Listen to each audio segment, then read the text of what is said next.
Oh, here we go. Hi, this is Barb Whitlow from Enlightened Schools Paranormal. I have Alicia McFadden. I've got Tammy Christian, Mark Lee, and Alex, our camera guy. We are here to talk with Ed Mueller. He is a shaman up in the Quad Cities. So let's bring him on.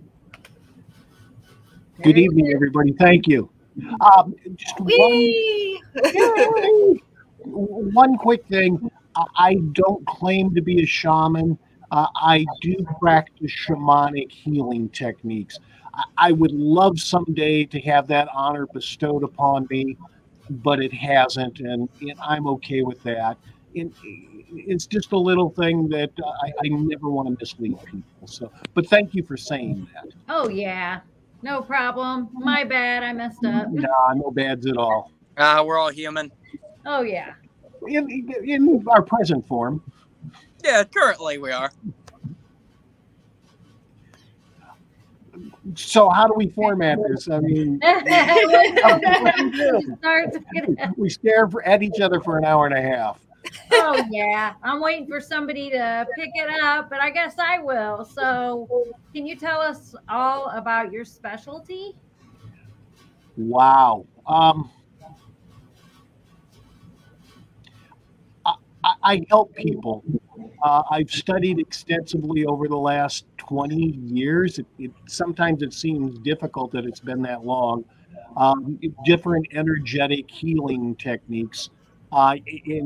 Even with that is I don't claim to heal people. I help people find the healing within themselves. But we have Reiki masters here. I am also a Reiki master.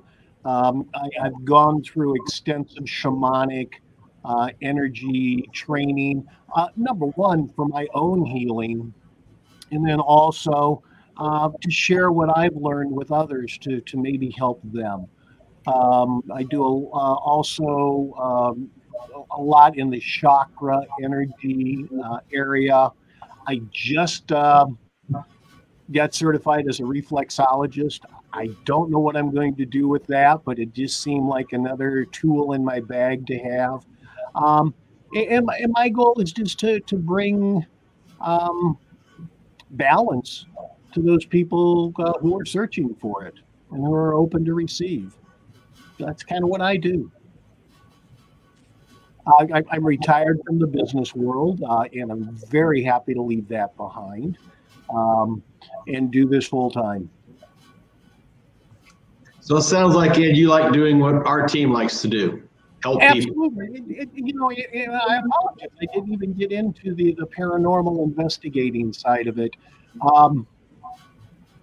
I know, Mark, we've talked before, about houses that sometimes have energy in them and they need to be cleaned or cleansed, cleared, however you want to put it.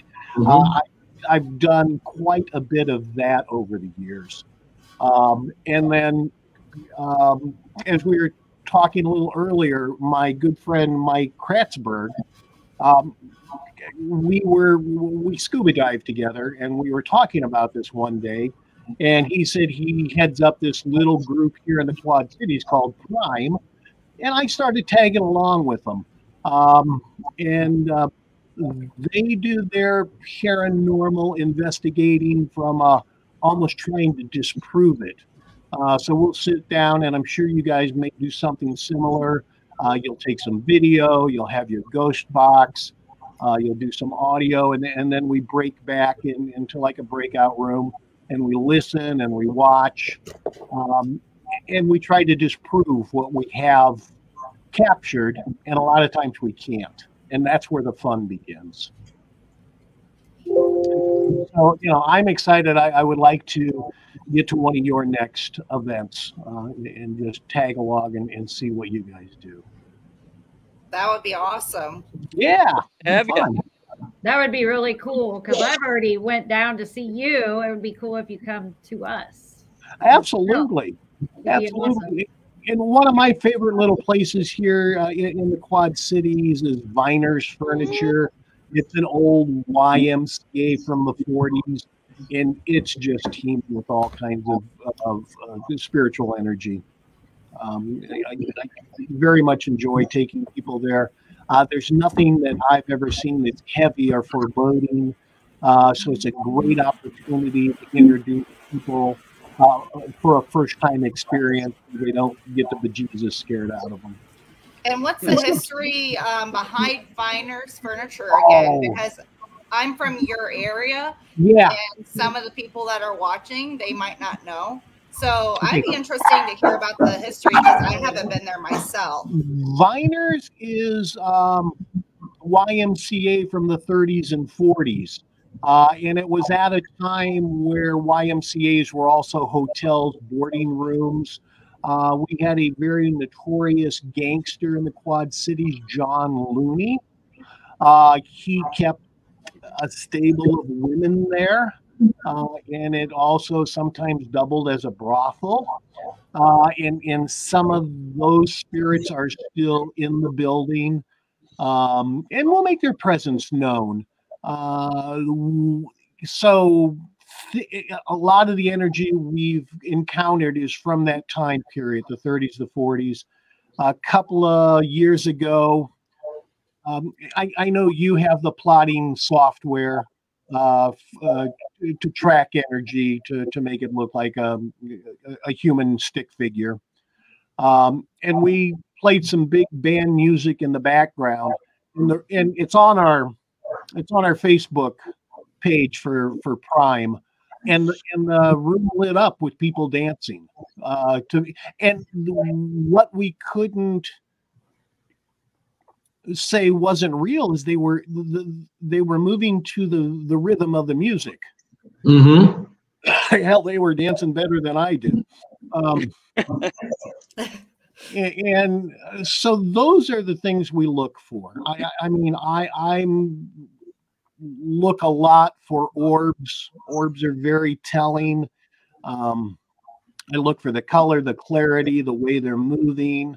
You know, a lot of times, and help me out here. When I see like a robin egg blue orb, my guides have let me know that those are children.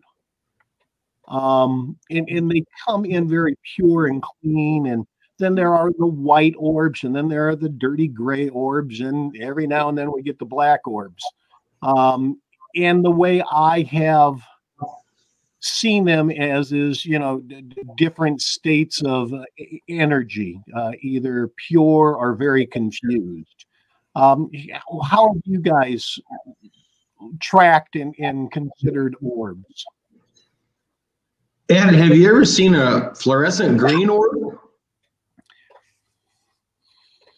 No. If I have, it's not coming to me. We were at a place called the Book Rack here in Peoria. It's a bookstore now, but it used to be back in the early 1900s a doctor's office. Huh. And we have collected about 15 names, girls, of children's spirits that are in that building. And one time I was in there, we had the camera, and this bright fluorescent green orb came right up in front of my camera like this, kind of hovered. It was like it was checking me out, and then just whoop, gone. And it was very bright green, yellowish green color. It was How did really you feel about it, Mark? I just felt it was one of the kids checking me out. Okay, then I would have to agree with you. We didn't feel anything nasty, nothing dirty. There is an old lady in there that the kids don't like. I don't know why, but she's kind of like a mother figure, I think, or maybe she's yelling at them to behave. She might have been the nurse chasing them around with a needle. But maybe, yeah. Gotta get your meds. But you know something, Ed?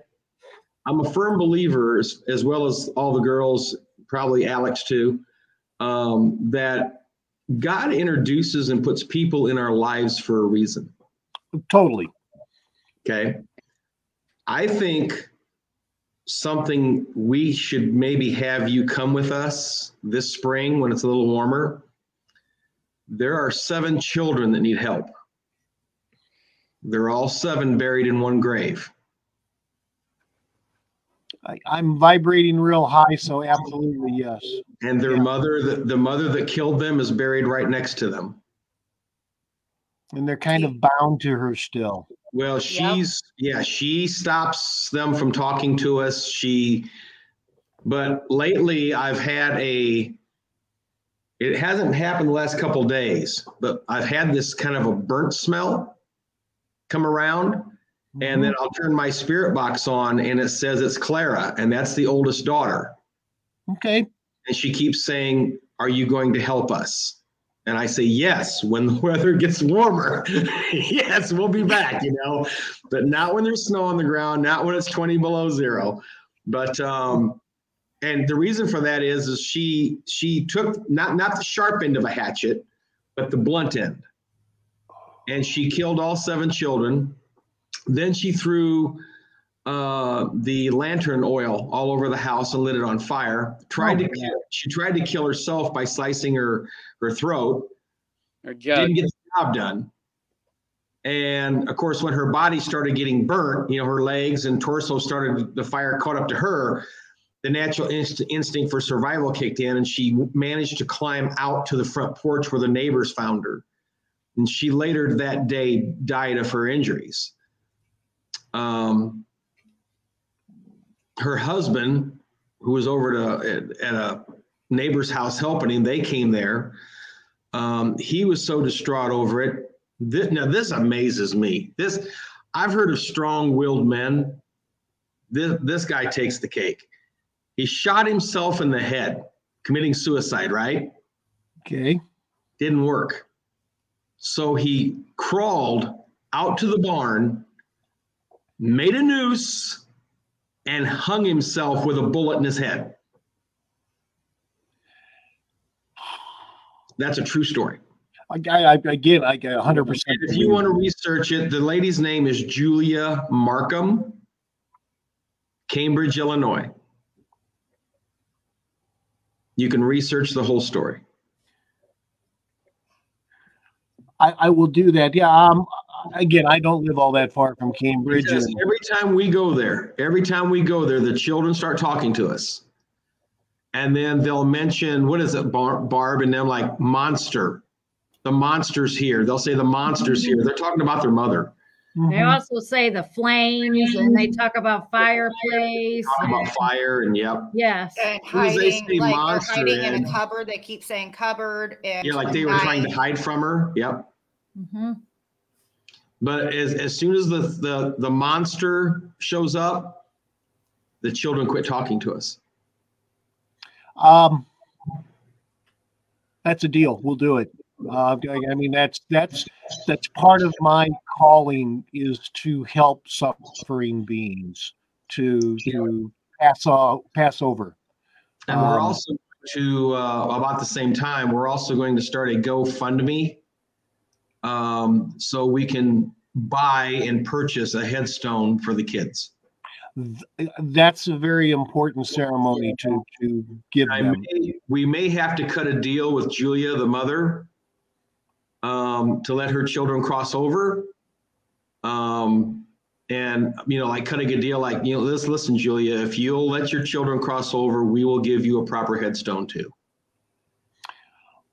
And absolutely. And I mean, this is up to you guys. I'm here to help you. However, yep. I can, if Julia is ready to cross over, we could present that to her also. Right. Now, something that we had heard is, this woman had 7 children by her husband. Okay. And what we're hearing is that she caught him cheating. And that led her to say, okay, I'm leaving you, but I'm taking the kids with me too. Yeah, that was through the spirit box. That was through the spirit box that said that. About the cheating. Clarence was his name. Yeah. Then she does get kind of defensive when there is a male. Mm-hmm.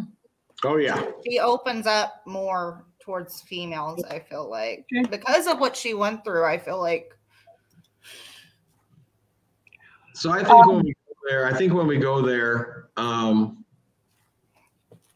going to stay back while you guys do your thing to get the children to cross over. And I will present this to my business partner to see if she might want to come along also. She and I have done similar crossings, nothing of this intensity, but I pretty much can guarantee that neither of us will be dissuaded from wanting to help here. So yeah, count us in on that. This case just weighs heavy on my heart. Sure it would. And there's another one. It's down at the Devil's Backbone. There's a lot of children's spirits down there, and these are all children who drowned in the Mississippi River right there. It's just, I mean, the Mississippi River is just a stone throw. Okay. And there's one child. Is it Alex, or what's his name? Barb. Oh, over at the Devil's Backbone, I was reading something. Yeah, it was Alex, and he would say over the spirit box, dark, deep, cold. So cold. Because we asked where he was because his body's never been recovered. Right. And that would be cool if we can be able to recover it. Just for closure for his family. Yeah. But literally we sat a REM pod on a swing, and the REM pod started going off. And as the REM pod was going off, the swing started swinging. Yeah, that was Emily. Yep, we were able to talk to that little girl, Emily. And as we collected these names, you wrote them down when the owner of the park showed up. It's a recreational park. We started reading the names. He goes, I've got all those names at the house on the list of all the kids that are drowned here. And is it right on the Mississippi River? Right on the river. Yeah, he told us at certain times of the year, we have to be very, very careful when we're walking around there because there are moccasins and cottonmouth snakes. I don't do snakes. Me either. You'll see me run as fast as you can. That's where I need to go. Mark will be right behind you on that one. He probably would, even though he says he wouldn't. To help children, to help any spirit that's ready to cross over, I agree with you, is an honor, and it's almost my duty. It's right. My responsibility. One of the things that we did experience there is we were in the I call it the lean-to, where the picnic tables are underneath of it, and we saw. Now you know what a Morton building is, like what farmers have to keep their tractors in, right? Yes, sir, I do. Okay, so there's a Morton building with big doors because they have tractors there to take care of the area, right? These doors are probably 10 feet tall. I'm saying 8 to 10 feet tall doors. There was a black shadow figure taller than the doors. Yeah, and he roared so loud, we all heard it.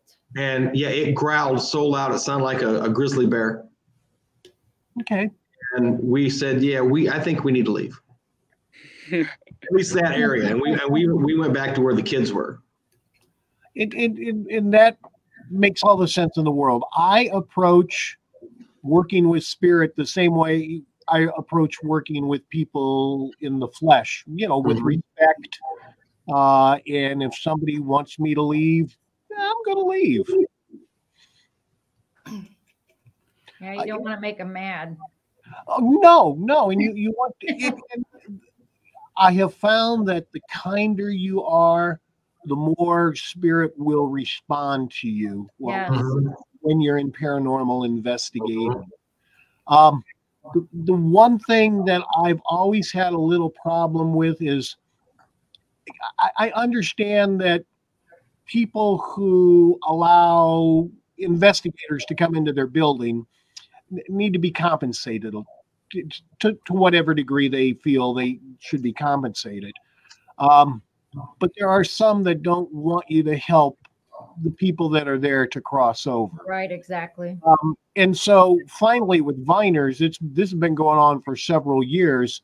The owner has agreed that anybody who is ready to cross over, I may help them cross over.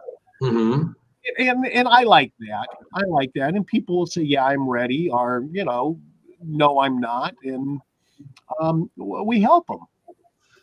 So that's just one of the little sticking points in what we do, that some of the people who own the land you see the financial value of having more spirits there. I mean, and to me, that's wrong. Right. And another thing is what we like to do is like if we're at a location, we don't want like 20, 30 people because or even more than what we are, because then they don't talk, they get intimidated, and then they just go dead. Yeah. We've been trying to hold ours to 10 to 12 people. And boy, sometimes I think that's even too much. It depends on how big the building is. Mm-hmm. You know, the Viner Furniture in Rock Island is huge. The Edinburgh Manor is huge. So, you know, it can accommodate that many. But when we're doing the work of helping to cross over, we've all got to be on the same wavelength and holding space for one another. And we've also noticed too that some spirits, they don't even want to talk to a man. No. They want to talk to a woman or vice versa. Right. So we accommodate that as well. So Ed, I seen you kind of looking off in one direction and like contemplating or thinking on something when we were talking about certain locations. Are you like some sort of empath, like claircognizance or like clairaudience, like I know things? I knew you were going to ask that tonight. I'm afflicted with all the clairs. Clairolfactory. How many times somebody already mentioned tonight an aroma will come to you. You know that claircognizant, clairaudient, clairvoyant. There's one other one, but yeah, I do channel that. I am what some people might call an empath, and until I learned how to work with that gift, my energy was drained all the time. Here, take my energy, and I just don't do that anymore. But I'm still very empathic. So yeah. And do you think that ties in? Sorry. Go ahead. It ties in. Does that tie into being a shamanic healer then? Yeah, absolutely. Those gifts, those capabilities started to enliven, and the more I practice my traditions. And for me, it's every morning, feet hit the ground, and I ground myself. I've made it a point, now that I'm retired, I like saying that word. I wish I could. and I'm not catching a plane to go somewhere every week. Every day this winter, I've gone out in my backyard barefoot in the morning and grounded. Some days it's been relatively quick, but that's part of my practice. I always encourage people to develop a practice that works for you and speaks for you. I will share with everybody how I do it, and pray to God that they don't do it the way that I do it, that they develop their own style. So can anyone become a shaman, a shamanic healer? How do you become a shamanic healer? It's our gift. It's our birthright. Just society has pushed us away from that, Instead of going to your healer in your community, we've settled on the convenience of maybe more mainstream religion and let somebody else do that for us. We all have this within us, I sincerely believe. And that's what I always say as well. Thank you. Yeah. And it's just our willingness to say, yeah, I can do this, and study, and it's studying and practicing. You don't say, I'm going to run a marathon and then get up in the morning and run a marathon. You practice. And eventually, maybe you get to run a marathon. This is a very important part of who I am. So I practice. I'm always trying to learn something new. and it may not be shamanic, but the more you use it, the better you become at it. And I can tell from just, talking with you this evening, this is what you guys have done. The first time you went out on a ghost encounter, you maybe didn't see a darn thing and you were questioning it, or maybe you saw that one little thing that you couldn't totally explain and you got hooked. And you went out and you learned and you learned and you learned and you practiced. And now it becomes more real for you. There are things that we've all seen. And we could spend, an evening saying, well, boy, I was thrown across the room once, or I saw this. It's because we've done this practice. I mean, how is it evolved for the, I'm looking at 5 people right now. How has it evolved for you guys? Can I? Who wants to start? I'm new to your technology. I'm reading things here. These are people that are joining us. Yeah, I am too.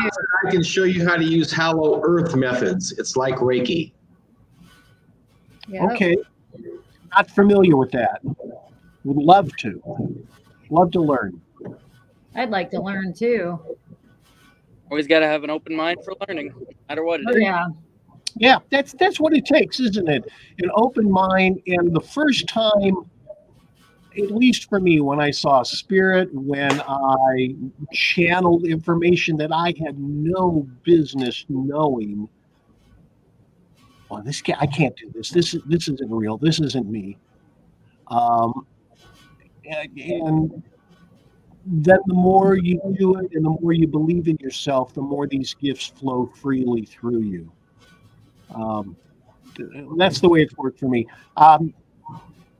One of the first techniques they taught us was power animal retrievals. It's a wonderful thing to do for a person to help them, give them the energy of an animal to be with them when they're in tight situations or they need a little extra strength to get them through. And so, our assignment was to go out into the community and do 5 power animal retrievals for friends over a couple of month period. And I'm single, and admittedly, there was this nice woman who allowed me to do a power animal retrieval for her. And I'm doing the journey. It's a lower world journey in shamanic terms, which is being in the realm of Mother Earth. And you bring a power animal essence back. You basically look, if the animal comes into your vision, you ask 3 times, are you this person's power animal? Are you their power animal? And if they stay there, it's their power animal. Well, again, this is a nice woman. And I saw a buffalo come in as her power animal. And not only was it a buffalo, it was a water buffalo. And I didn't want to, not be honest or have integrity with what I was doing. So I brought back the essence of the water buffalo and I gave it to her.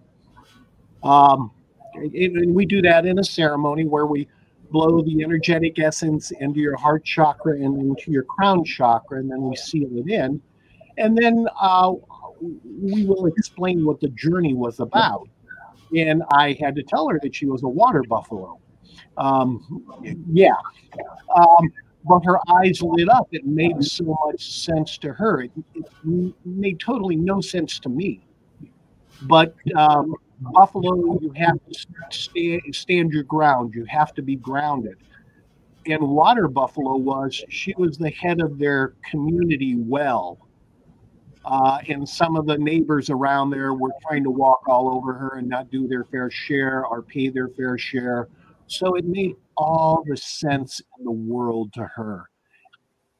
I don't have to understand why I do what I do. I just have to accept what I receive and share that with whomever I'm with. This has happened hundreds of times for me. And I can look at you and know that it's happened for you guys too. Yeah. In the words of my teacher, this is real and it matters. Helping children cross over is real and it matters. So I'm honored to be asked to help you with that. Thank you. Thank you. That's what we're for. You know, that's one of the things we love to bring people closure. And also we love to actually cross over people and children that, you know, want to go. And that's all about us. That's what inspires us, Enlightened Souls Paranormal. Mm-hmm. The most evident was his name Gary or Greg? Yeah, Gary. Gregory. Yeah. That was a good one. That's still mind blowing when I watched the video. Yeah, we were doing the Estes method, which Mark had earphones on, like soundproof, and he had the spirit box hooked to him, and we would ask them questions. And he had said he wanted to cross over, but he didn't know how. So as they were praying, me and Tammy had to leave. As they were praying at the end, you seen a big flash go up to the ceiling Through with kind of smog with it. You know, it was really cool.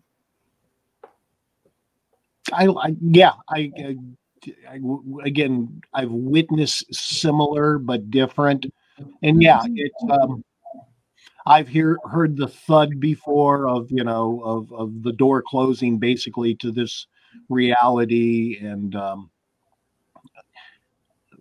so yeah, I mean, sitting down and may do it just a little different, but the intention and the energetic flow is the same.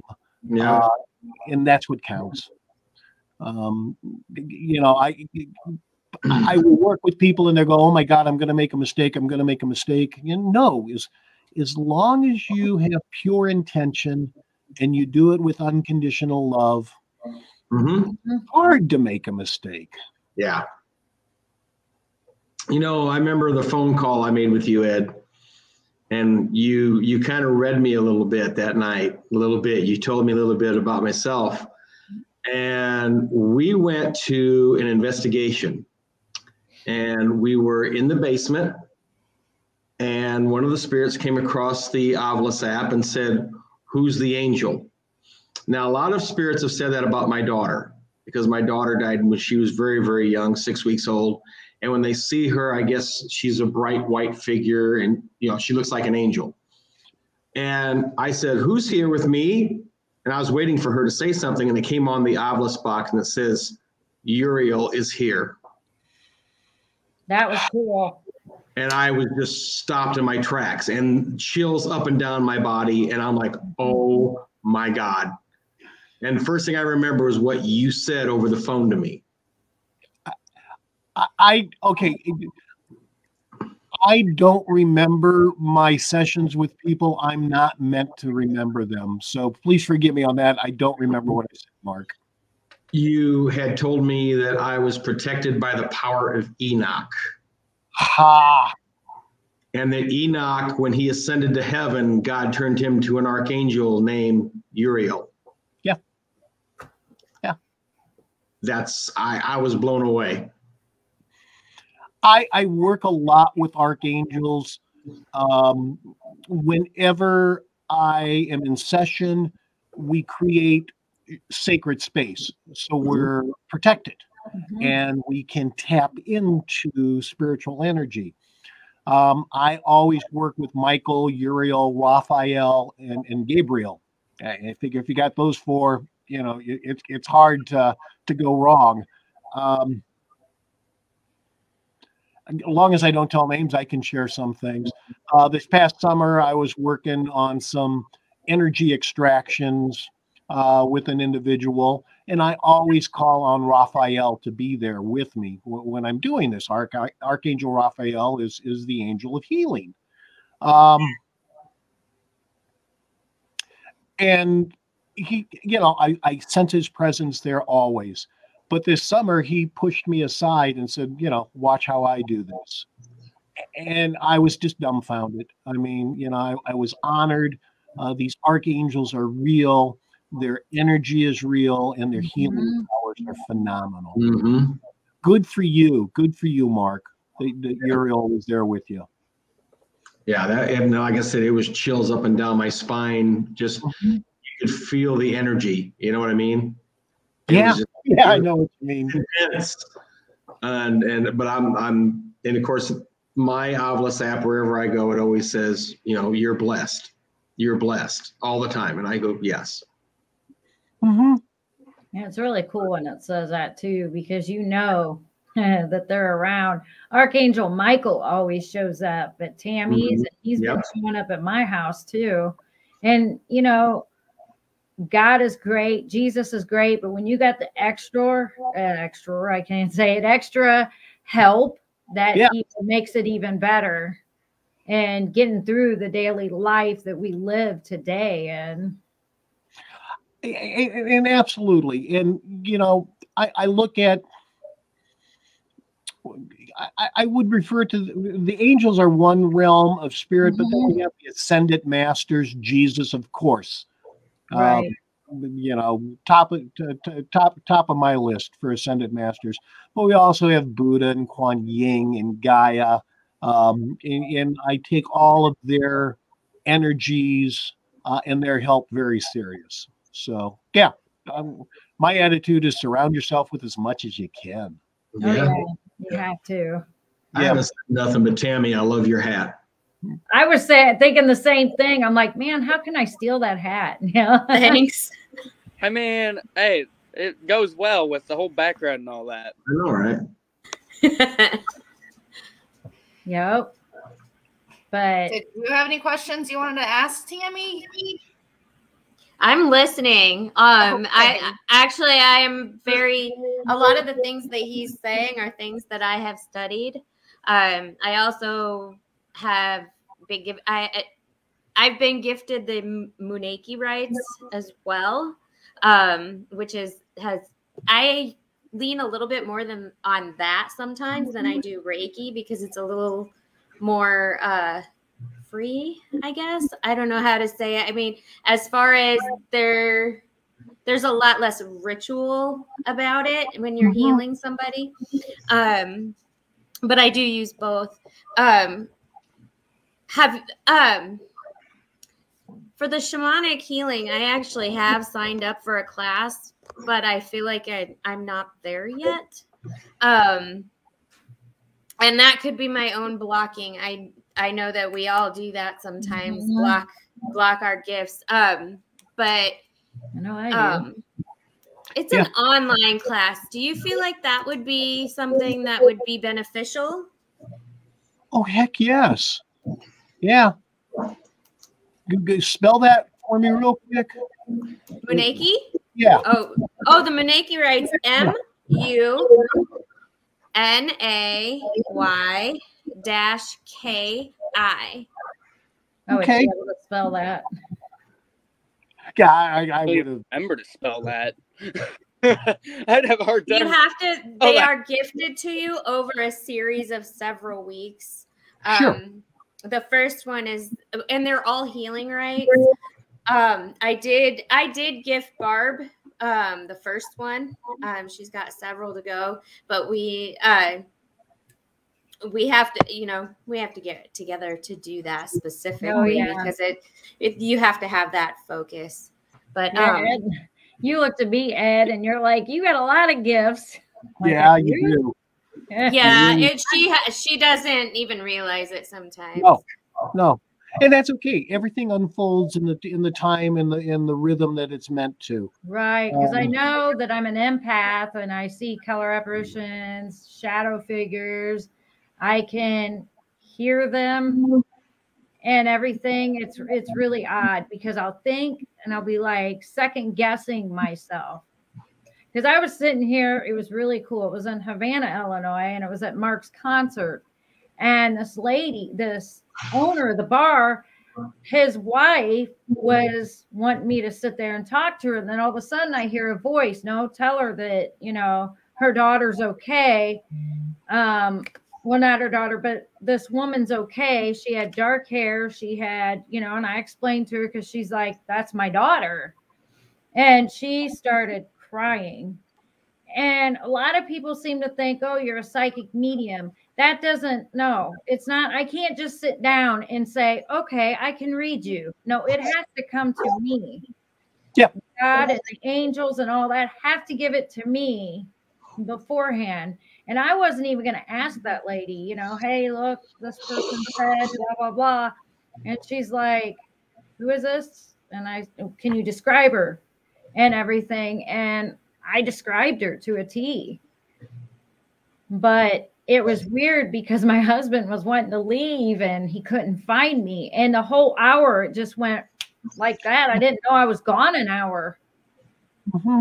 I could tell you, boy, he was mad. He didn't know what was going on. But once I explained, he was pretty cool about it. Good. Yeah. And that's the way it unfolds. And as long as we're honest, why do we say what we say? I don't know.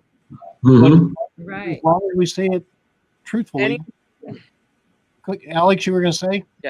Sorry for the interruption, but No. and this is the true signs of any expert, I feel like, is they know exactly where their knowledge ends. Great. Yeah. Yeah. Yep. Yeah.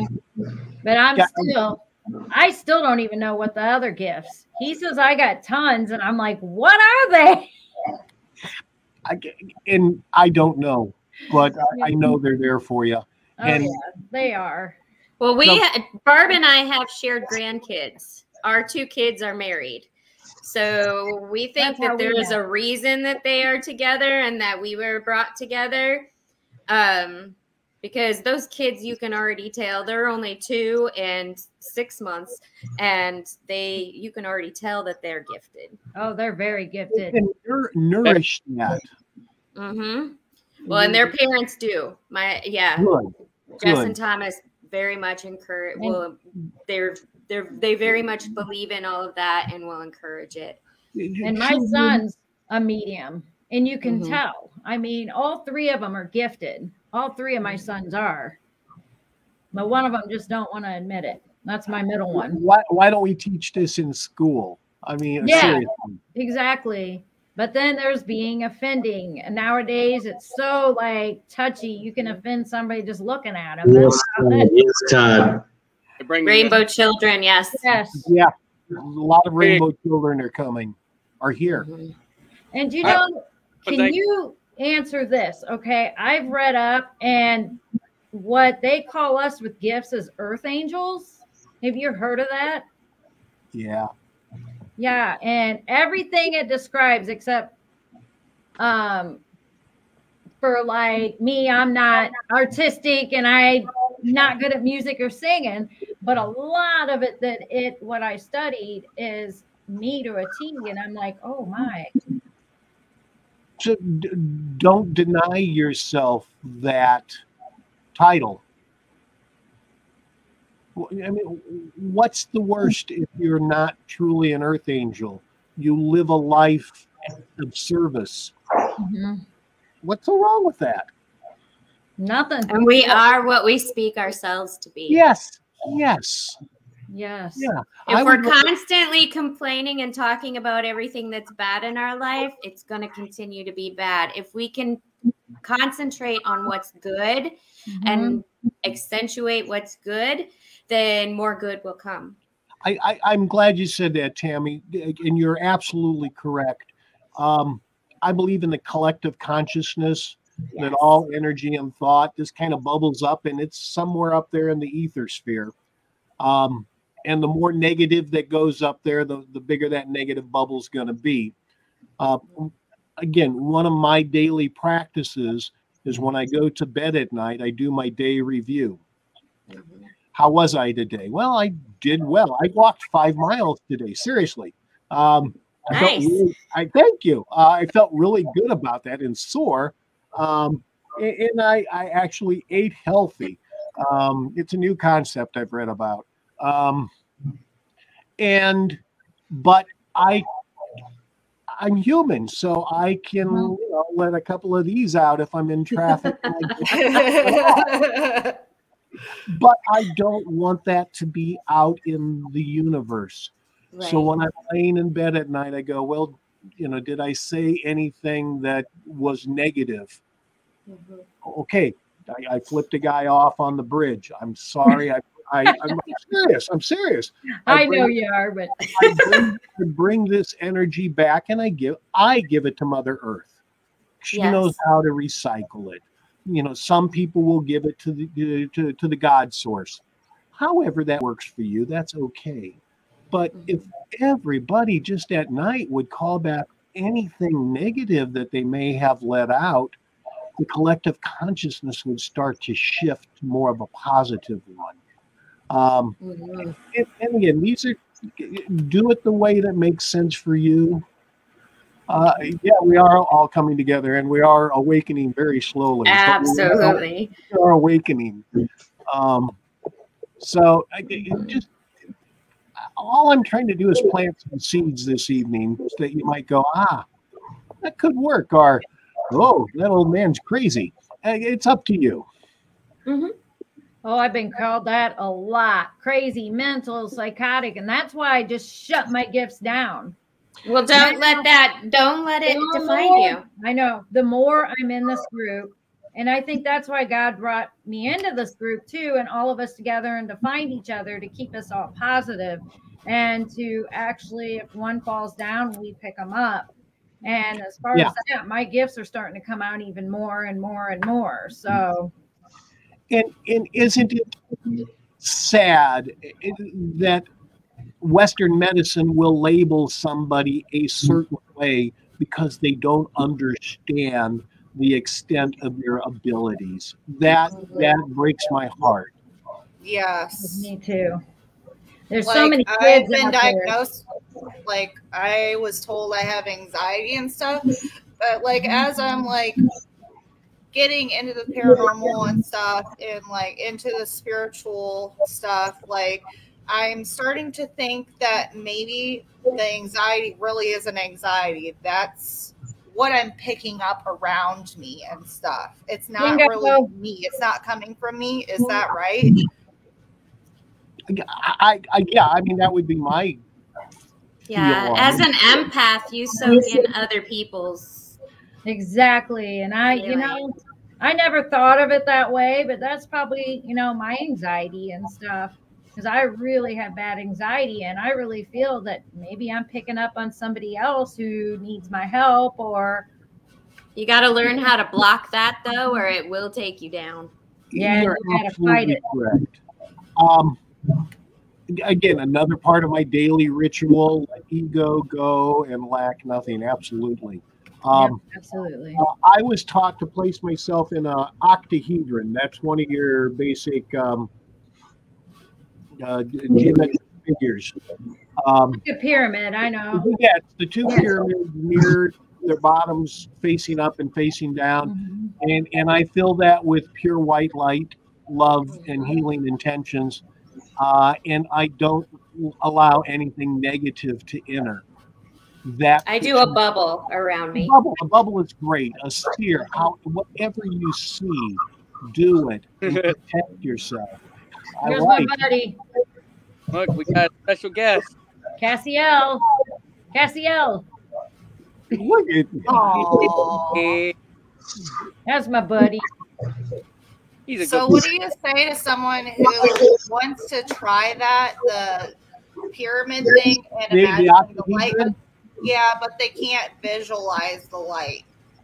What are some suggestions that you can give? Sit and come up with that positive energy that you can grasp. If it's not light, positive energy, positive experiences. You've got a time when you felt the most love in your life. Yes, yeah, and work with that. And the other way is to gut it out and say it until it becomes real. Thank you. Thank you for the feedback. Yeah, Because that's some people might have that question, and I know sometimes I have a hard time visualizing the white light around me. But Yeah. sometimes if I close my eyes, it works a little better, or depends on where I'm at trying to do this. Like if I'm in the bathtub, just kind of trying to meditate and do that as well, if it's the setting or whatnot. And meditation and this visualization can take so many forms. You don't have to sit cross-legged in the lotus position. I can't. I've got some comfortable chairs. I go out to my woods. I get lost out there for a while. A contemplative meditation is a walking meditation. There's nothing wrong with that. Access it however it works for you. And guys, I'm just like everybody else. Some days it just doesn't happen. So instead of getting frustrated, I just get up and I walk away. Knowing I'm going to come back, but why would I frustrate myself trying to? I'm going to a higher place and it's not working. Yeah. So, yeah. So there is much seriousness about what we do. That's a given. But we also have to have light in our lives, and we have to make light of it, and we have to laugh. I was taught a long time ago, angels love laughter. Yes. And music. And music, absolutely. Mine like Pink Floyd. They do. They must be comfortably numb. Oh, look at you. The 20-year-old knew that. I like that. See, mine like Journey. Mine like Journey. Faithfully. Say that, Mark, you cut out a little. I said my angels like Journey. Okay. Faithfully. Mine Stop Believing. I love that song. I don't know why. I just love it. It's my favorite song. So, Tammy, I was going to tell you something. Last night, April and I, she found something. I don't know whether it's some kind of form of Reiki or whatever, but she brought it up on the screen, and it looked like a yellow circle, and it had, those kaleidoscope things. You had the kaleidoscope thing going around it, right? And then they had this music. Yeah, well, it wasn't really music. It was some kind of sound, but yeah, some kind of music, a rhythm going to it. And she said to stare at that. And I started looking at it. She was looking at it. She says, now they said if you look at it long enough, you're going to see a hallway. And you're going to see doors. And a door will open. Okay, so I'm looking at it. And all of a sudden, yes, I saw a hallway. And I seen doors. You were journeying to the Akashic Records. The very end door, clear at the end, opens up, and out steps an angel with a sword. That would have been Michael. It appeared to me it was trying to hand me the sword. It was reaching out like this with it, And I'm just looking, going, what is going on here, Now, April saw something totally different. We're looking at the same thing. So the Akashic Records, I know that we've talked about that being past lives, but it's not just past lives. The Akashic Records, or the Akashic, it's just a connection with all that is, was, and will be. Some say their connection with God, but it allows you to see past lives, but it can allow you to see future things in the present that you wouldn't otherwise be aware of. You can walk into different dimensions that are happening now, which that's another confusing thing because time really is not real. We've invented that ourselves. So everything really is just happening now. But yeah, that was an Akashic Records journey. That's cool. And everybody has different experiences with it, but the walking down the hallway and a door opening, that's the best visualization that you can do when you go into an Akashic meditation. Well, I mean, that's what I found the best. Different things can work for different people, but set the intention. Right. So do that again, Mark, and set the intention that you want to see something that will help you grow or understand something better in your life. Okay. All right. You could also ask permission to view some of your past lives. Yes. You do have that right to ask. You might be turned down, but you have that right. Tammy, I think I've already seen a couple. Pardon me? I think I've already seen a couple. Excellent. I work in the Hall of Records quite often with my clients. I might suggest that the angel could have been Metatron, because Metatron, Metatron oversees the Akashic Hall of Records. Yeah, that makes sense. So he was handing you the ability to access the Akashic. Yeah, I go back there. Go there tonight. I work quite often for my clients to go back to the original injury that they had brought with them, life after life after life. And we rewrite that and bring that forward to the present life so they don't suffer from that any longer. Right. A lot of times, I listen very closely to people. Well, I've never had a relationship that works. You know, ding, ding, ding, ding, ding. That's a past life that you're bringing forward. So we go back and we repair that, and we bring the new agreement to them.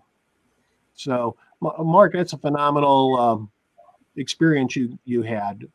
Go forward with it. Definitely. Man, you got to send me what you saw, because that sounds interesting. I want to see what April found. I have the actual program or whatever, the link. There we go. And just to let the team know, this is totally changing topic here.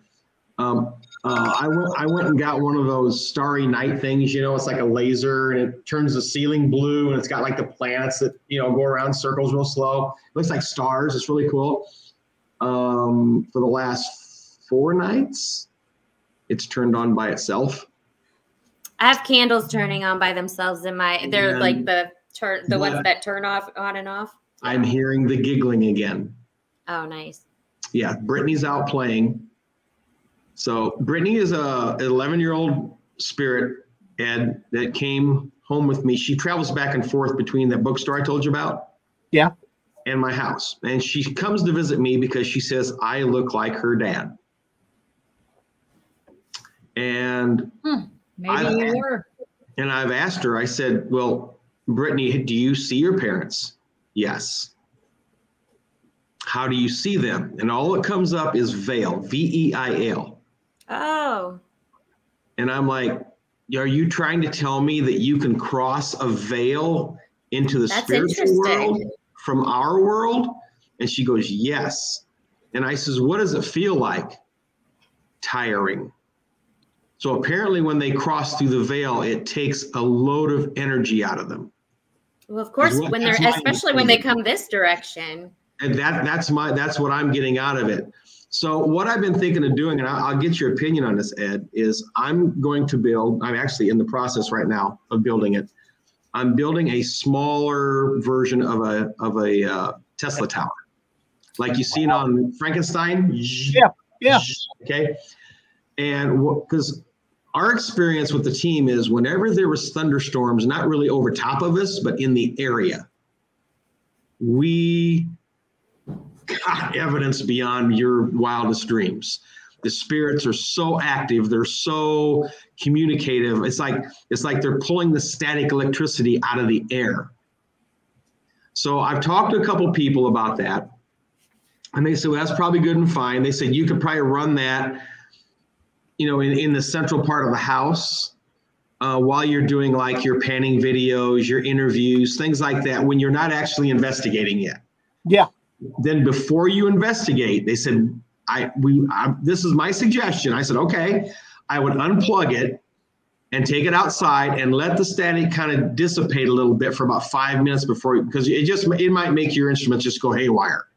He says, you might have so much static electricity in the air, it'll make your instruments go haywire. So I said, well, all right, so I'm in the process of building and I'm going to try it out.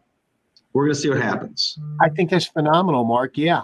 It just, since everything is energy and you're helping to condition the environment you're in with the Tesla tower, kind of makes sense to me.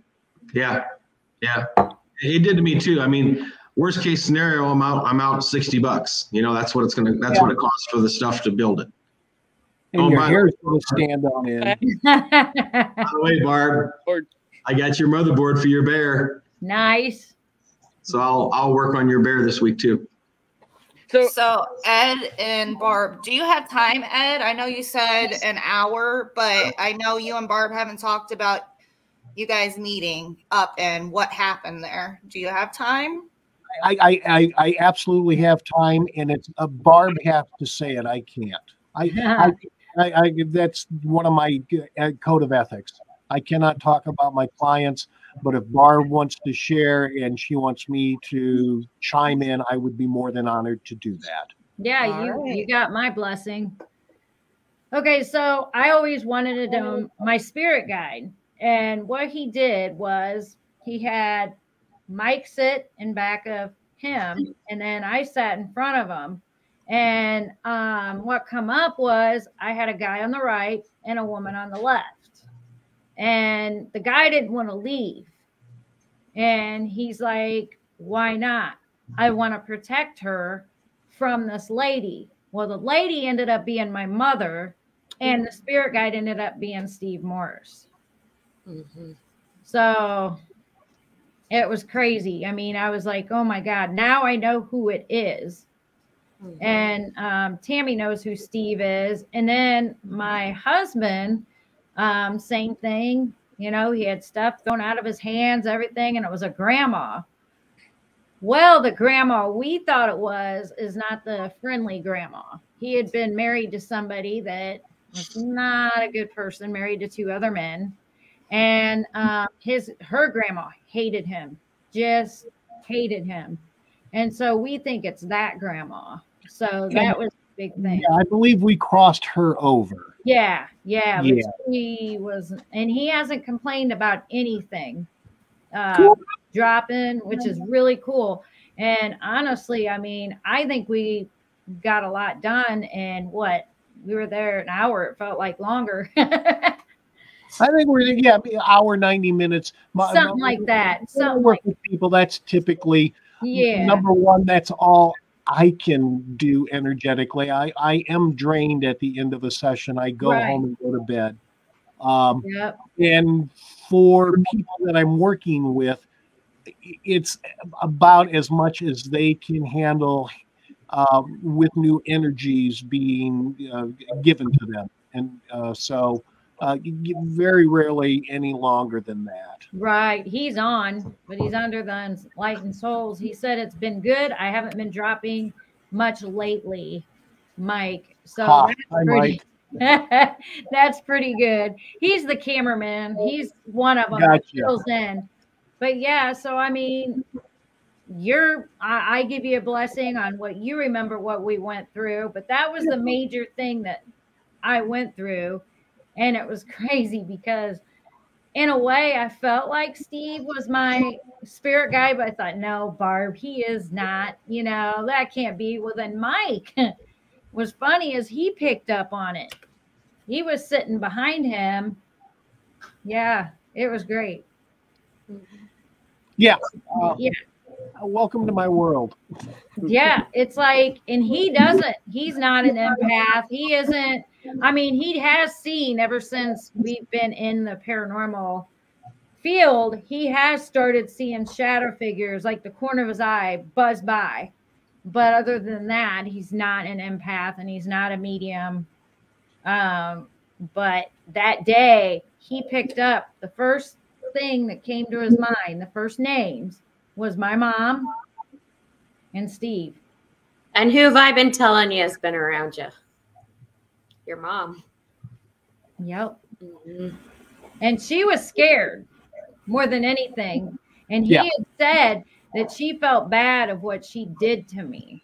Mm-hmm. As far as the abuse, everything. And she's just stuck in purgatory. Well, and she's free from her mental illness Exactly. issues that she had right now. So she's only in purgatory because she is not ready to forgive herself. Exactly. And I think that's the biggest thing right there. Mhm. Because it wasn't just me that endured the abuse. It was actually basically, my dad and, I mean, my whole family, because she stopped us from even meeting our family members. So, in fact, when I go to the doctor, they're like, what's your family history? I don't know. I should have been adopted because I don't know it.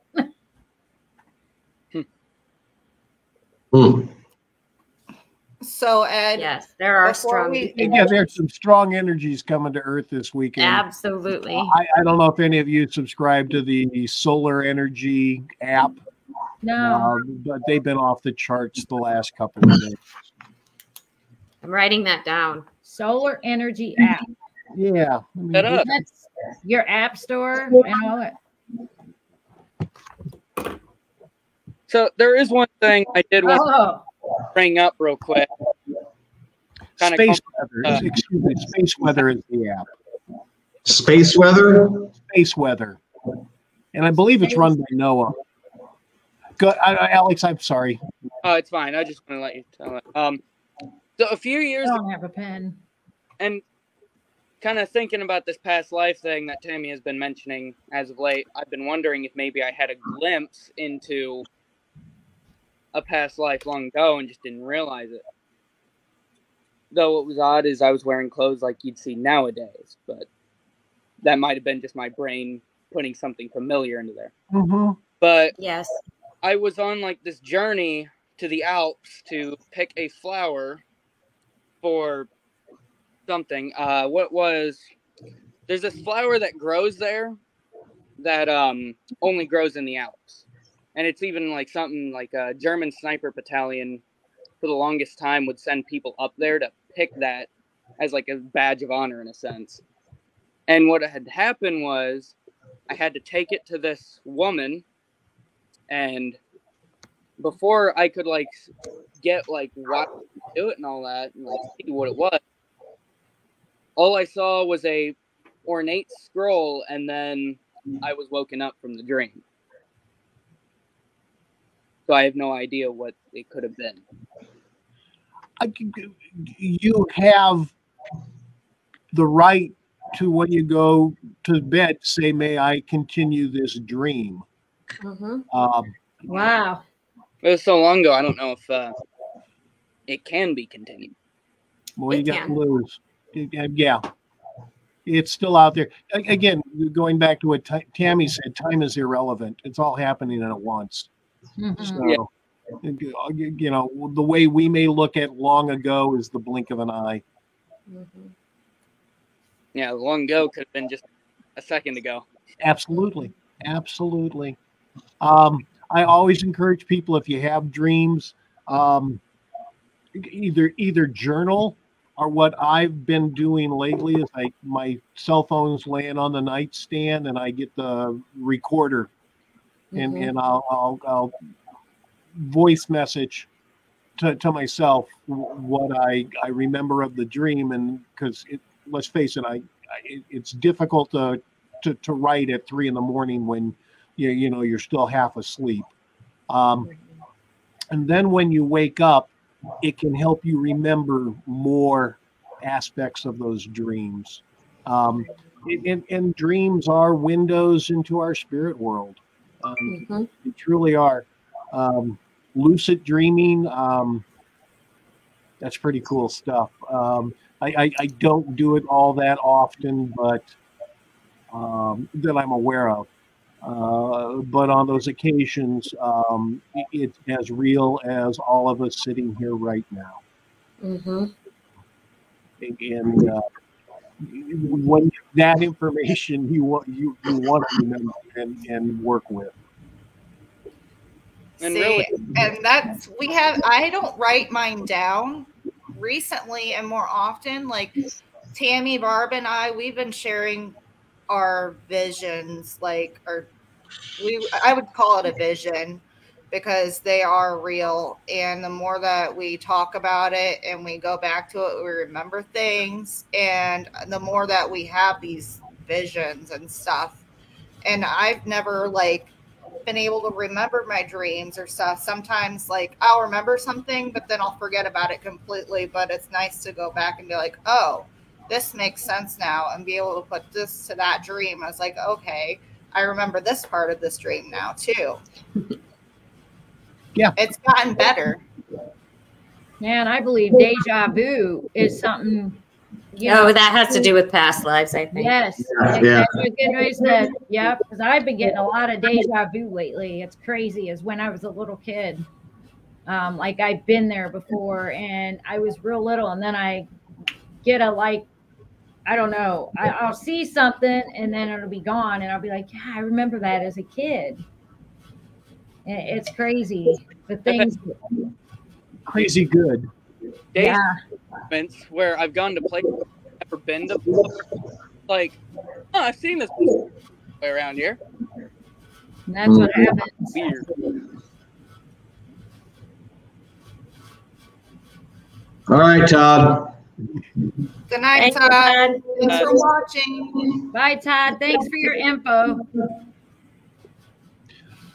So I told our group, Ed, the other night, we had a meeting, and I told them of some visions that I've had in my dreams.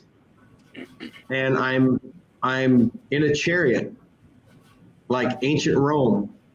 And the chariot that I'm in is lined with a lot of gold. And my clothes have gold. But I can't see myself. You know what I mean? I just see my hands and my arms. And that is a reoccurring thing I've had for a while. Yeah, I mean, I'm getting Julius Caesar. There's no reason why that couldn't have been. And then I've had another dream that has happened probably as much as that one, where I'm also a soldier. I have a sword.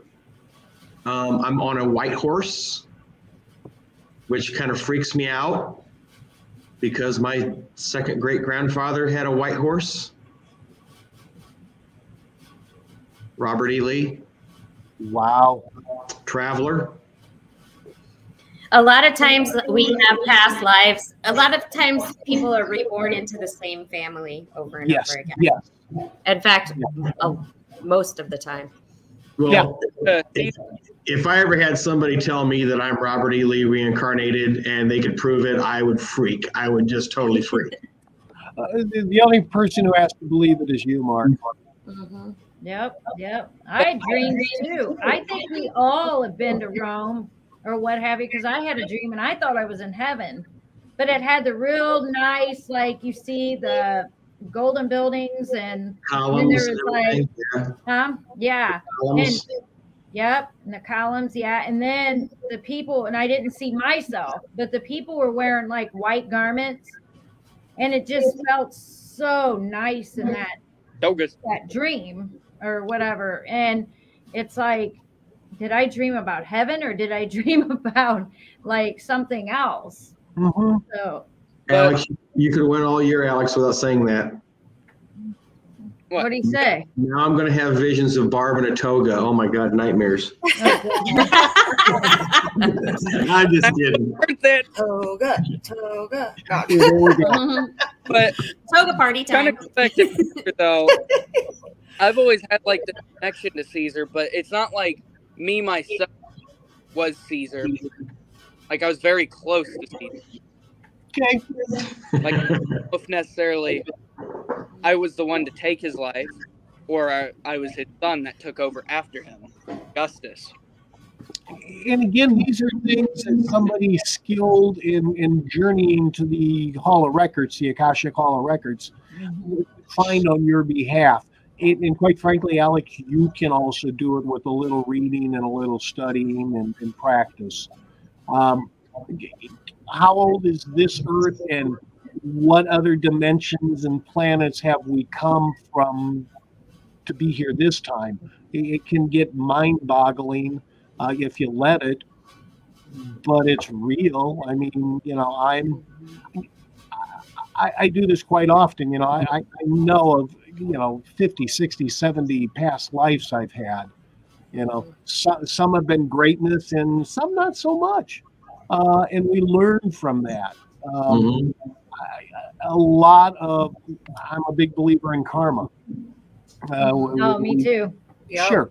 We come through in this lifetime to work on karma that we haven't finished in previous lives. And that's, Alex, what will lead you. In this lifetime, we can be working on actions we took when we were in Rome, when we were building the pyramids in Egypt. I mean, it can travel with you for that length of time. So again, one of the things I do is I help people work through that karmic debt, so they can go forward in this life and not have to have that weigh on them anymore. Have you ever had an outer body experience? Yeah. I had my first one like a few months or so ago. Well, I'm just sitting there, and then all of a sudden, when I fell asleep, I heard Indian drums. And then I looked over and I looked down, and there I am laying down. And then I heard a woman's voice. And I look over, and she's like, it was like almost a beautiful angel. Then I felt my whole spirit go right back into my body. But she had said something, but I don't know what she said. It was real, like a different, like settling of voice. So I don't know. It was just, I don't know. It was a weird out of body experience. You said get your butt back in there. Yeah. I mean, out of body experiences, we can learn so much from them. Some people travel out to the cosmos. I've not done that personally. I have. Cool. Do you want to say a little bit about it? Sure. It was actually during my Reiki attunement. I was attuned to all 3 levels of Reiki at the same time, so it was pretty powerful. Yeah. I was. Well, actually, I have 2 things. This one, I was first in like a room that felt like it was like a spaceship type thing. There were windows all around it, and you could see stars. And I was at the end of a table, and there were other people, other beings there, and they were celebrating. Then all of a sudden I was in a cave, and I was walking through this cave and there was a drop off into a volcano. And I was told to jump. And when I jumped, I grew wings and I flew up way into the atmosphere, and there were stars all around me. And it was just the most amazing feeling. And I was not sleeping. I was awake. I was meditating during that. And yeah, it was just the most amazing feeling. Wow. Yeah. Do you feel that was your initiation into the Reiki energy? Yes. Yeah, I do too. Absolutely. Yeah, mine freaked me out. So I was like, what the heck's going on? The other one, I was on another planet. I had crash landed on a planet, and the sky was kind of a purpley color. And there were mountains that were very pointy, and there was like this big pond that I was standing in front of, but I didn't see any people there. And there were mountains that were very pointy, and there was like this. That wasn't me. That was interesting. It had to be. I mean, I got the feedback on this end. What you said had to be said twice. I like that. No, I'm serious. That's very important. Oh yeah. Yeah, and during a meditation, I also was told very out loud. I mean, I heard it outside of the meditation. Remember Andromeda. And again, that's not uncommon.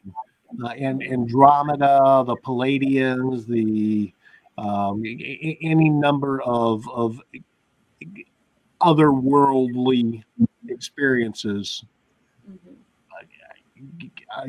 We can't be the only inhabitants of the galaxy. And I believe we're the only inhabitants of planet Earth. That's why you brought up the Pleiadians the last podcast, wasn't it, Tammy? Yep. Yeah. So if the Lord created us, He created others. In the Absolutely. Yeah. It's endless. And things will be revealed to us on planet Earth as we earn it. Yeah. And, I know everybody listening tonight and everybody involved with this podcast, we're moving the bar slowly forward, and that's all we can do. Yeah, we're here to help people open their minds if they're willing to listen, or if they're trying to understand something they don't understand. And we are still learning ourselves. We are always learning. Yeah. And that's what people are afraid of, what they don't know. Yeah. They're afraid of the unknown. There are two emotions that rule the universe: unconditional love and fear. Yes. Unfortunately, the extreme of fear is murder, is war, is stealing people's energy. But again, the yin, the yang, the balance. But if we can move towards unconditional love, everything will right itself. Yep. It starts with ourselves, though. We have to love ourselves. Yeah, we're our own worst enemies. Yes, we are. You have to remember, it doesn't matter what country you come from. It doesn't matter what color your skin is. It doesn't matter how tall or how short or how skinny or how fat we are. We're all the same. Yeah. Yep, We're all the same. I mean, we came into this world with nothing, and guess what? We're going to leave it with nothing. Yeah. A rich man's grave looks the same way as a poor man's grave does. It's a grave. Yeah, absolutely. So I do have a question for you, Ed. When we go on investigations, I kind of have a bad habit. I think it's a bad habit, maybe not, I don't know. But whenever a spirit comes on our obelisk and it says scratch, or it'll say bite, I challenge it. I'll put my hand out and say, go ahead, scratch me. Do it, come on. And sometimes I get scratched and sometimes I don't. But I'm just that kind of a person where somebody says, hey, I'm going to hit you. I'm going to say, well, do it, come on. Give me your best shot. Yeah. Now, if I get the feeling, if there's a real heavy feeling in the air where I think this is like a demon, I'm not playing with that. No way. Back away. I'm gonna let Barb handle that one.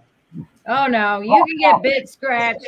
You and your doll. It is so can funny. handle that. I love it because the only reason too why I get all these dolls is to heckle Victor Santiago. That's I know, right? Well, back to that what he just said. My only worry about that is that if we're in somebody's house and we do that, we're taking off a spirit and we can make it worse for them. That's a good point. Yeah, True. that is a very good point.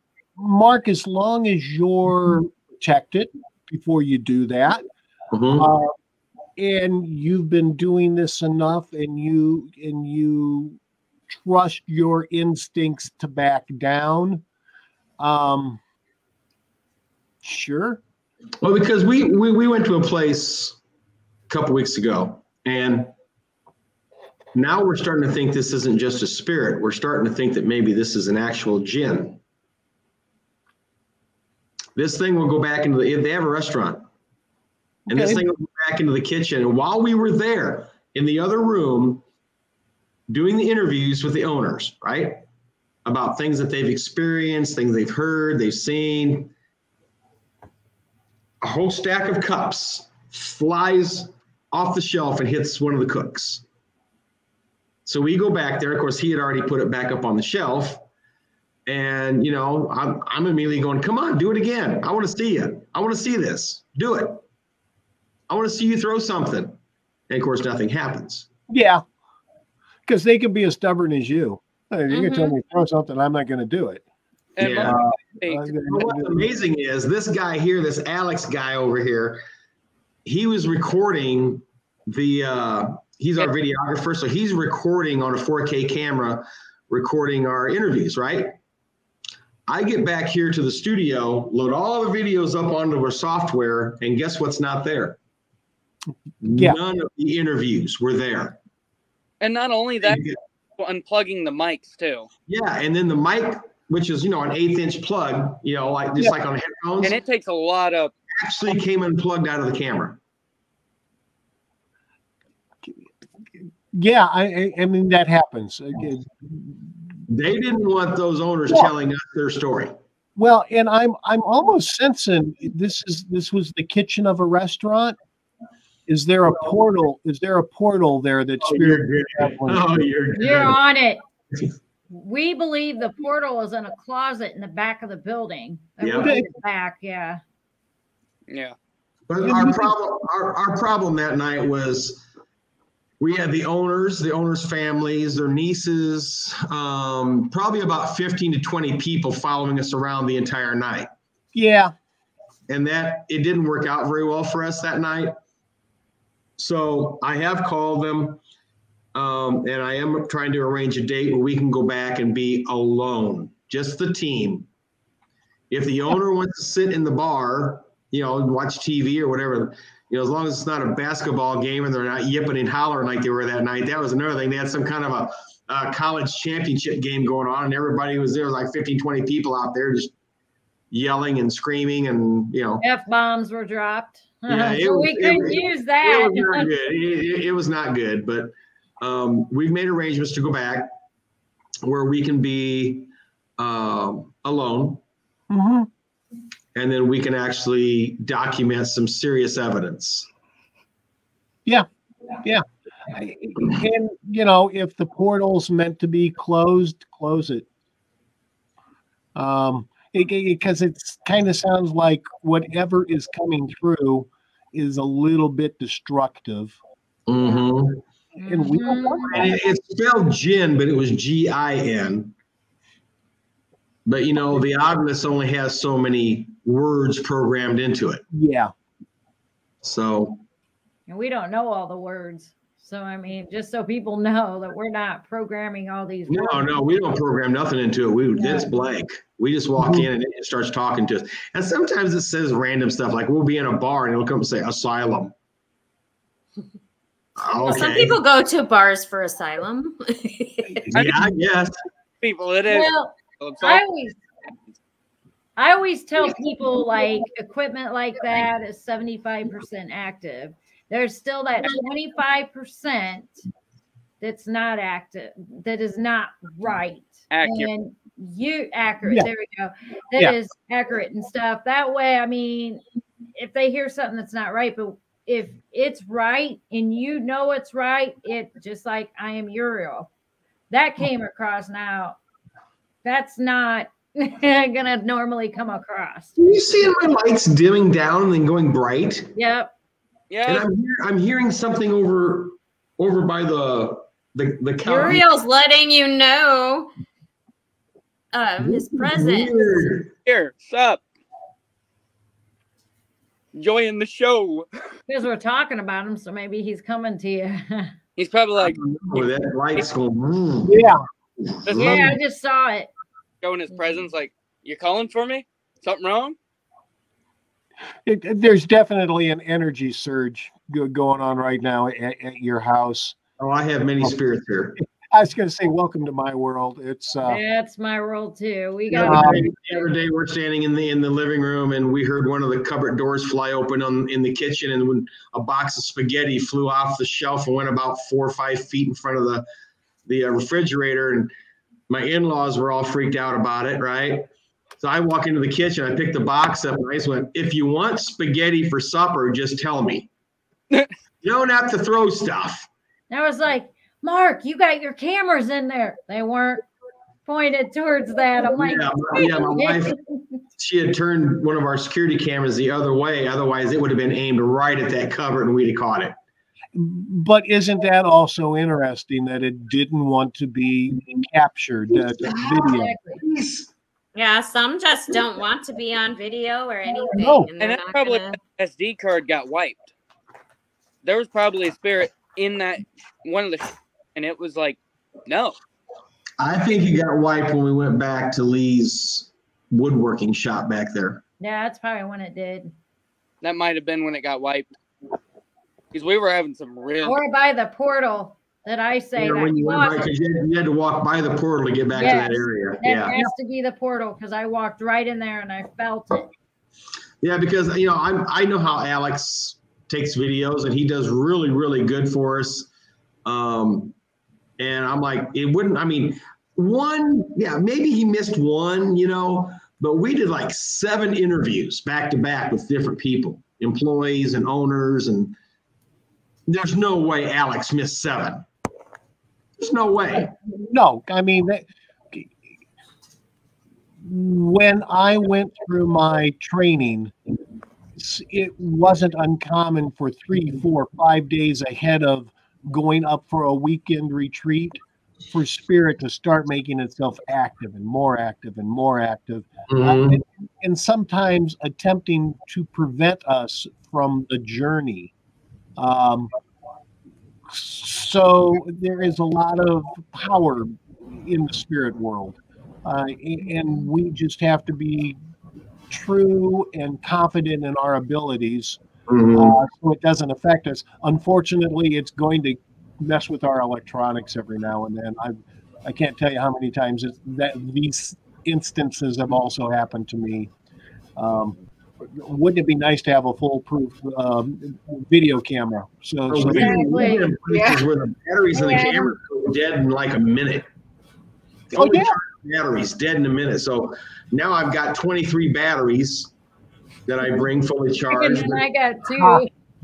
But that's what I'm thinking. That's why I'm thinking maybe the Tesla tower idea would alleviate that. If they got somewhere to draw energy from. It sure is an interesting concept. In theory, yeah. Also to see if spirit is attracted to it, if it's going to start hanging around the Tesla tower. Yeah. Yeah, I think they were mad. They were mad at that restaurant because there's too many people, and I think that's what their problem is. Is there a history on the building? Is it the building been around for a while? It used to be a high school. Ding, ding, ding, ding, ding.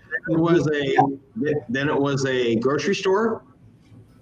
And then it got torn down and it was turned into a barbecue bar. In Knoxville, Illinois. Good barbecue, but I didn't get to call it there. A lot of energy on the grounds of high schools, of hospitals, of airports. Yes. So, yeah, if it was a high school, there's a portal. Yeah. Yep. There's a lot of negative energy coming from teens. Yeah. Oh, yeah. I mean, just so you girls know, I did reach out to the gal in Canton whose husband passed away on New Year's Eve. And she doesn't know if she wants us to come because the kids are very content talking with their father at night. Okay. And she says, I don't know if I want that disrupted because they need closure. And, at least if he's talking to them. And I told her, I said, well, that's all good and fine. But I said, I just have this feeling he doesn't realize he died. It was so sudden of a death. I don't know if he actually realizes he's gone. That makes sense, Mark. So she's going to think about it. Yeah. When we let go of our physical body, we don't automatically go to enlightenment. However, whatever state we were in when we died is what we're going to become short term when we let go of our body. Make sense? Yeah, hence the name of our team.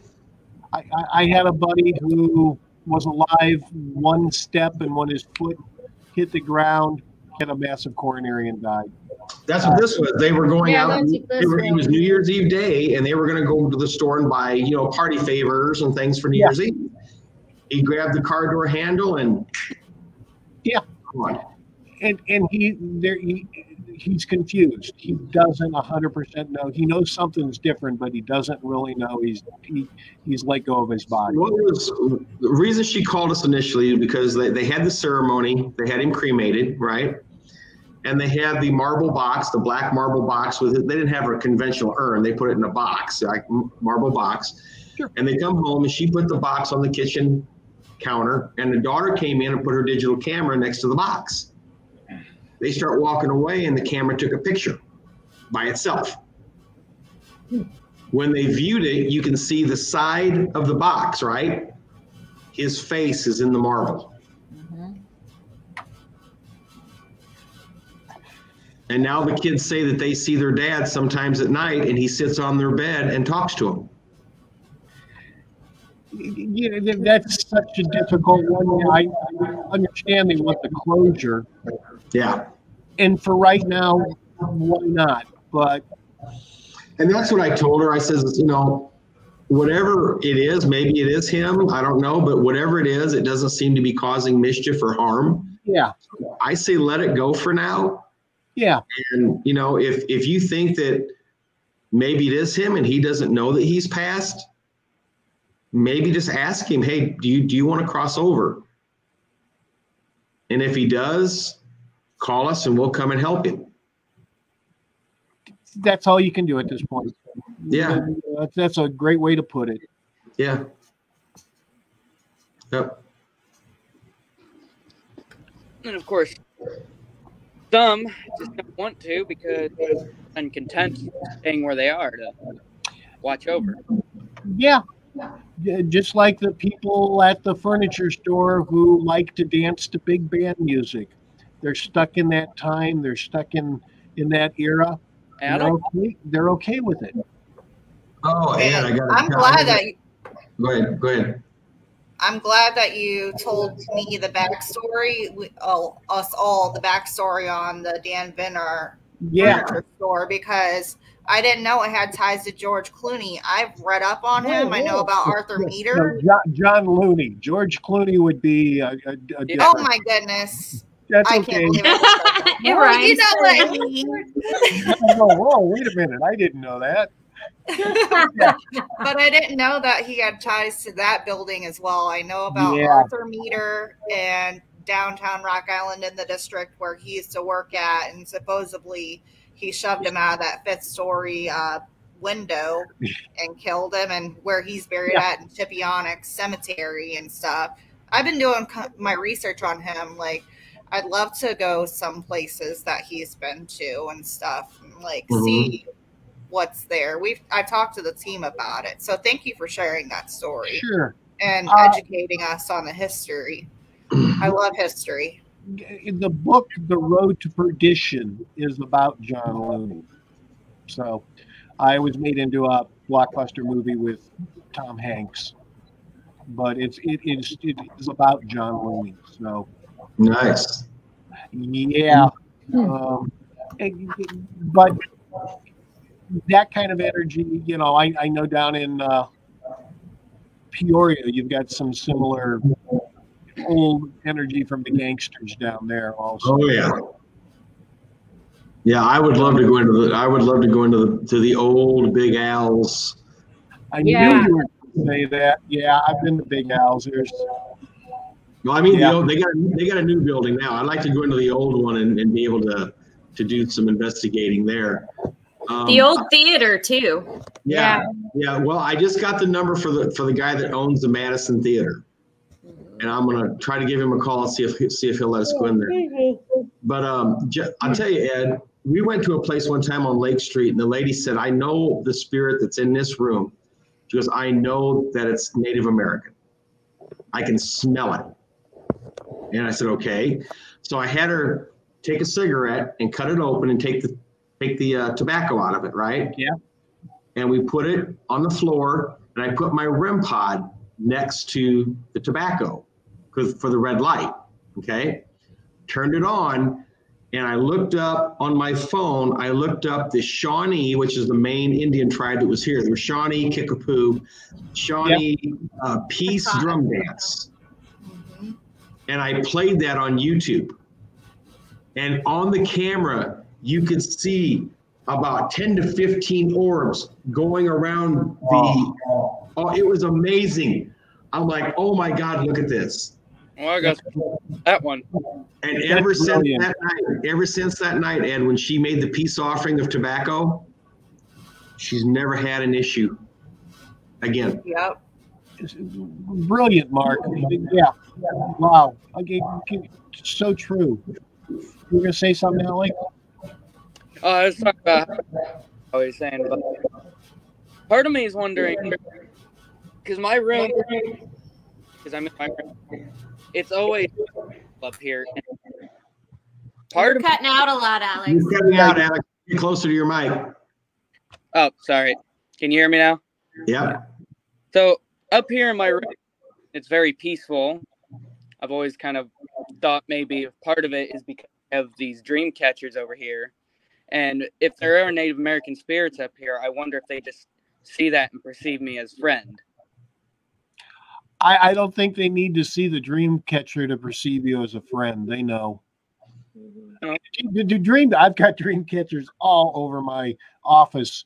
Well, there's also this one that is like a kind of a dream catcher, but isn't. It's meant to be a symbol of luck. Mm-hmm. They also see you in the life when you were a Native American Indian. Mm-hmm. They know that. See, I took my SLS and I shined it right on those dream catchers, and you can see spirits in them. Sure. It's really cool. Yeah, it's absolutely cool. Though part of me is wondering if my pictures of Elvis have something to do with it too. No. Well, if you start craving peanut butter and banana sandwiches, then you're channeling Elvis. I actually do like those, believe it or not. Oh, Lord. Me too. Me too. I actually No. taste amazing. I like it out of the jar. Peanut butter bananas, huh? Oh, that's good. Wasn't that his sandwich, Elvis? Didn't he like that? Yeah. Yeah, and they were grilled, like But grilled cheese on the Oh. That's good too. I've been to his home in Memphis, or outside of Memphis, and they have a restaurant right across the street that serves a lot of that stuff that he used to like to eat. Mm-hmm. Really? Okay. Graceland. That's it. Yeah. Yes. Oh, it is, Molly. You know, guys, I'm here for you. I definitely. Yeah, it's definitely. We've been on an hour. I definitely want to do the Cambridge Yes, that'd be cool. investigation and seeing if we can help those young children. We can talk more about the young children along the Mississippi River there. Yeah. I'm close. Well, Alicia, our friend Mike, is part of the Scuba River Rescue Team. Ooh. And if we could come up with a decent prospect to say that there might be, so that we have a strong belief that there's something here, I'm fairly sure we could get a few members of the River Rescue Team down there. This would be really great. That would be awesome. Their team went, of course, they went out with boats. They did, like I said, they were able to find the uncle, because the uncle and nephew drowned together. They found the uncle, but they were unable to find the little boy. Mm-hmm. So if they could find any piece, I don't care what it is, that it would just closure to the family. That's correct. Absolutely, that's important. So, I mean, we can do some investigating there this summer. So that's a 5-hour ride from my house. It's a drive. So, but it is a campground, and you can research that too, Ed. It's called the Devil's Backbone Campground. What town's it in? Do you guys remember, Barb?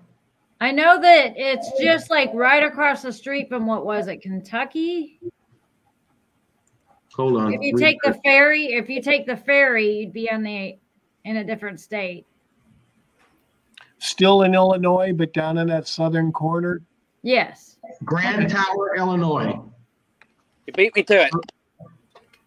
Grand Tower, Illinois. Yeah, because if you take the ferry and go across, I'm trying to think I'm like second guessing myself. I think you're thinking of Cave and Rock. Maybe that's what it was. Yeah. Because that's when we went over the ferry. That's right. Yeah.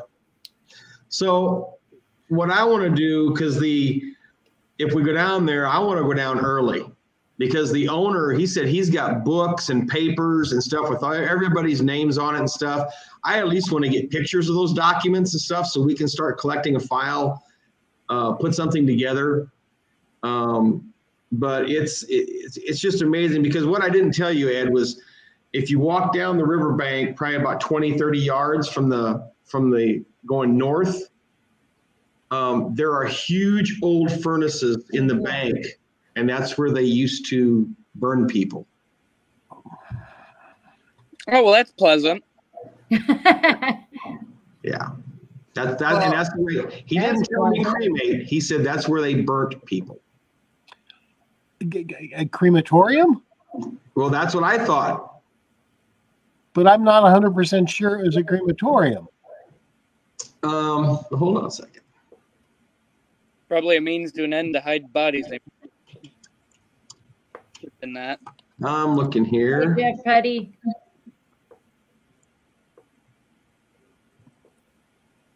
Well, I know I'm looking forward to getting together with you and Mike. I haven't met Mike, but like I said, he's friends with my dad, been friends with him for a while now. And then it's interesting, you guys know each other. What's your dad's first name? Mike Campbell. Mike Campbell. Okay. Yeah. No, too many Mikes, man. I'm married to a Mike, and then there's Mike and Mike and Mike. I'm like, geez. More common names I've ever heard. I almost named Alex Mike. And then I forgot Mike. He's a scuba diver, and Mark had mentioned Devil's Backbone too, and trying to find that. It's like this is all meant to come together. This is all meant to happen. And We're all meant to meet. Mike Kratzberg is very open to this kind of stuff. I'm the smart one in the group. I will not dive in the Mississippi River, and these guys are experts. They their knowledge and their abilities are phenomenal. And if you see a snake, I'm jumping on your back and we're running. Nope. I'm tossing you forward. Those water They're tall boots. Huge. Yes. Make sure you use cowboy boots instead. The quickest mile I ever ran was down in Florida, and it could have been a garden snake. I do not know. But I saw a snake, and I did a 2-minute mile that day.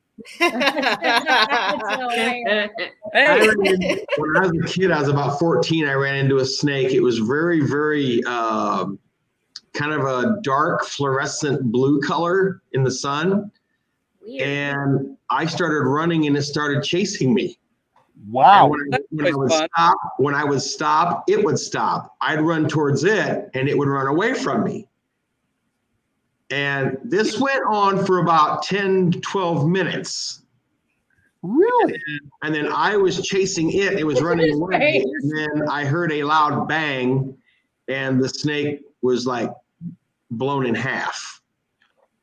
My dad had showed up, and he had his 44 mag, and he took care of that snake. And he says that snake was going to wear you out and then bite you. And I said, what was it? He goes, it's called a blue racer. That's what I was going to say, racer. Yeah.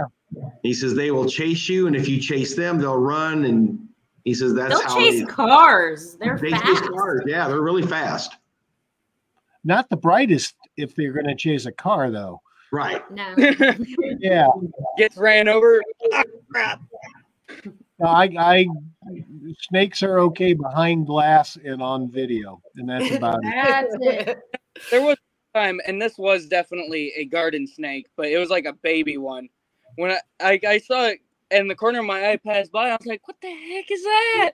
I got a little closer, and I saw exactly what it was as it went away, because at first I thought it was like a piece of rope moving along. Right. I'm just like, what the heck is that? And then I see what it was, and it bolted away. I was like, oh, that was a garden. Right. Well, both these kinds of snakes, the copperhead and the water moccasin, are both capable of biting you while they're underwater. Yeah. And if they bite you, you will get sick to your stomach. You're going to feel some pain in your muscles. It's not a lethal. It's not like a cobra or a diamondback rattler. Now, there are timber rattlers down that far, so you got to be careful of those too. Oh, crap. Well, but the thing is, there are a lot of people allergic to those snakes. Yes. That'd be me. So I'm thinking if we're going to go to Devil's Backbone, maybe go. I don't want to go too late in the fall, but I don't want it to be. I don't want it to be hot outside because you want it to be cooler where the snakes are not active. Mm-hmm. I'm in big favor of that. And in defense of snakes, the spirit world, snakes are very revered and respected. So, Yes, like us silly humans, we're afraid of them, and with good reason. Kind of creepy. Yeah. They Yeah, also have it's very- wonderful. Yeah. In well, spirit, they have it's wonderful folklore. It's folklore here in the West. Of killing dragons. We talk about the English, killing dragons. Yeah. Where if you go to the East and you go to Asia, to China, and all that, they worship dragons. They don't kill them. Dragons are a sign of good luck and prosperity. And right up there, he's protecting me all that the dragon time. up there, I see him. I think dragons are cool. Absolutely, they're Good night, Donna. great You too, protection. Donna. Thanks for tuning in. All right. Well, if you guys want to keep this going, I've got things I have to do because I got to get up early and be at work tomorrow. So I need to leave. I've Yeah, me appreciated too. Ed. Well, I've let's stay in appreciated touch you and- being on here. You've been awesome. I Thank love you. talking to you. And He's the we'll real be in deal, touch man. for sure. We're gonna get together for those couple investigations and try to help those spirits cross over and find that boy. Yeah, I'm all about if we don't get together before then to meet in Cambridge, whenever it works for you guys. Right. No, and like I said, Ed, just, you got the name Julia Markham, Yeah, Markham. You can look that up and, get yourself apprised of everything that occurred. and I'll go visit before. I mean, Cambridge is a 30-minute drive for me. Okay. And I can show you out there because I've been out there a few times, like 4 Thank you. times, and I am near you. So just I'll get a hold of you on Facebook, and we'll be in touch, and we'll all be in touch. Yeah. Thank you so much for coming on again. Thanks for thinking of me. Yeah. This is an honor, and you guys are the real deal. So how about that? Thank you. Well, you're the real deal too, and we enjoy talking to you. Everybody have a blessed evening. Thank you. And for everybody watching, keep God in your heart and just be nice to each other. Oh, okay, I'm back. Yep. Thanks for Okay. tuning in, y'all. Thanks, everybody. Bye, everybody. Have a good night. You too.